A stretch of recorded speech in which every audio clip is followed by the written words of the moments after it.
we are running.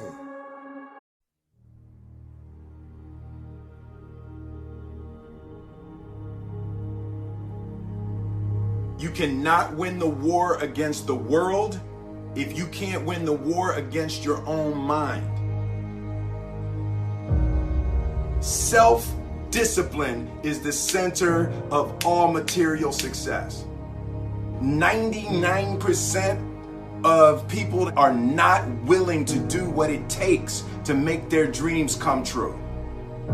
The Marines have a saying, everybody wants to go to heaven, but nobody wants to die.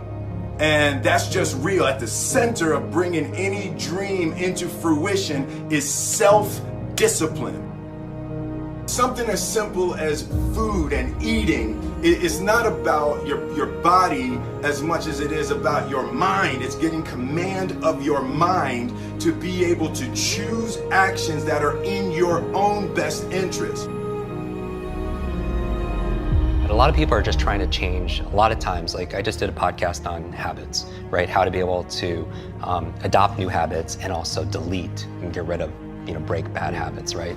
And so a lot of people always want to usually make a change on behavior. They want to get themselves to work out. They want to get themselves to meditate. They want to get themselves to read more each day. They want to get themselves to X, right? Or they want to stop some behavior. They want to stop smoking. They want to stop eating this food. They want to stop, I always tell people, stop checking your phone the first hour of the day. You've heard this many times, right? You win the first hour of the day, you win the day.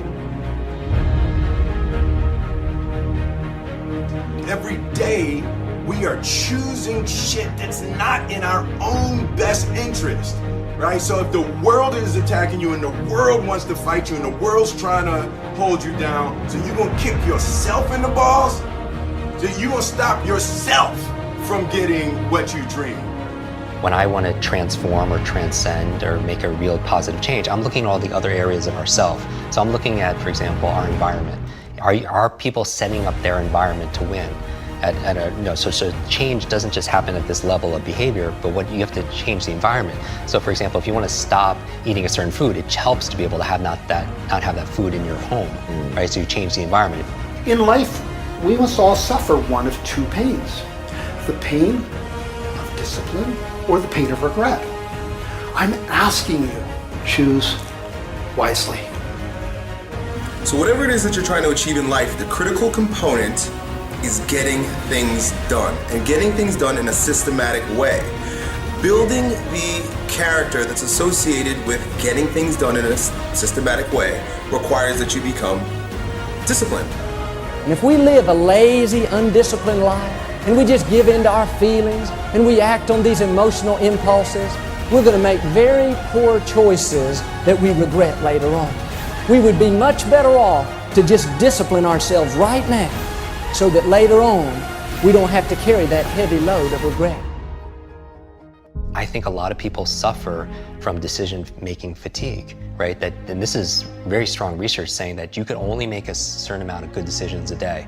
And after that is spent, you can't anymore. And that's really been fine-tuned in the medical field with surgeons and such, in terms of seeing their, where they're making their errors and stuff with early on in the day or later in their days and stuff like that. But we all, as entrepreneurs or as employees and executives or as parents, we all can make a certain amount of decisions. And that's why, people like Mark Zuckerberg or Tony Hsieh, they wear the same t-shirts and sweatshirts all the time because they don't want to spend, use up one of their decisions thinking, oh, what am I going to wear today? Right? And so my goal is to streamline my life, put the routines, the first hour of the day and the last hour of the day, I really micromanage to the point where it's habitual. I don't even have to think about it. And then, because those are the times of the day where I can really have the most impact, because later on in the middle of the day, team members need this, there's firefighting this, client needs that. But the first hour, the last hour, I really want to control. So all this really helped develop grit and resilience, in my body, so I can have the ability to persevere. And also, I stand guard to my brain all the time, what goes in. I don't watch like a lot of the negative news and all the market. I really focus, I watch and I listen to your show and maybe a handful of little things I read each day, because I need to keep it positive. I want hope and I'm looking for help. I'm looking for inspiration and also instruction.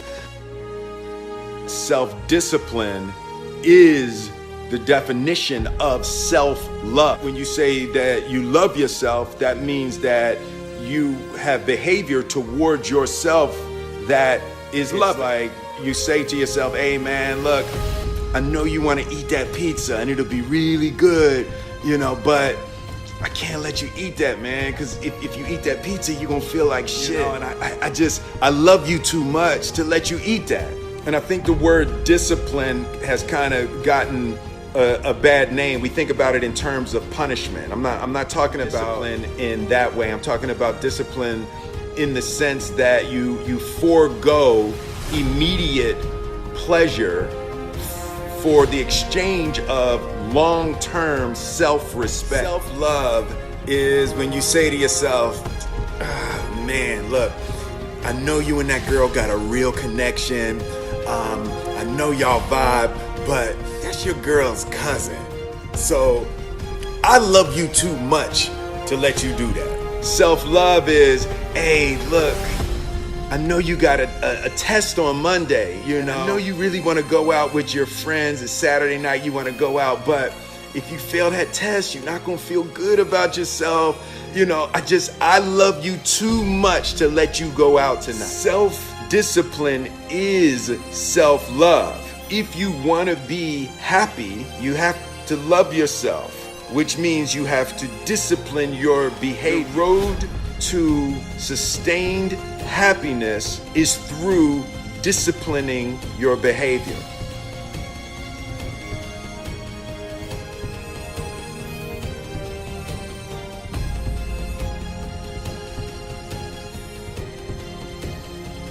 We are running out of time.